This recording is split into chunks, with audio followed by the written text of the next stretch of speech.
Now that you have mastered the factory design pattern, learning and implementing the abstract factory pattern will be quite easy because an abstract factory is a factory of factories.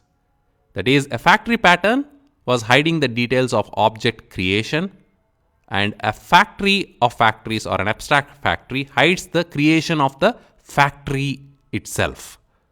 A good example in the Java space is the JAXP API.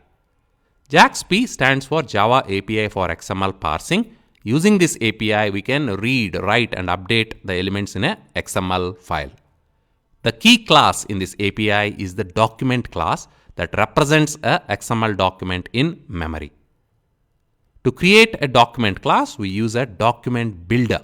So this document builder is a factory class. And there is one more class called document builder factory, which is responsible for creating the document builder itself. So the document builder factory is an abstract factory because it is a factory of factories. And the use case you are going to work on, to give you another example, is a DAO factory. DAO stands for Data Access Object. You will learn more about it in sections later on. It simply is a class that can read, write, create, update data. We can have different types of DAOs. DAOs that deal with XML data and DAOs that deal with DB data. And within XML, we can have employee information, department information. Similarly, within the database, we can have employee information and department information.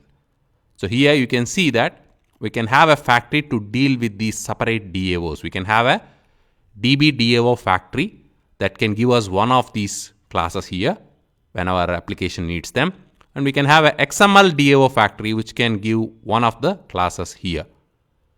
Now to get one of these factories themselves, these factories will first implement a DAO abstract factory, or they will extend a DAO abstract factory class, and we will have a DAO producer which is responsible for creating one of these factories.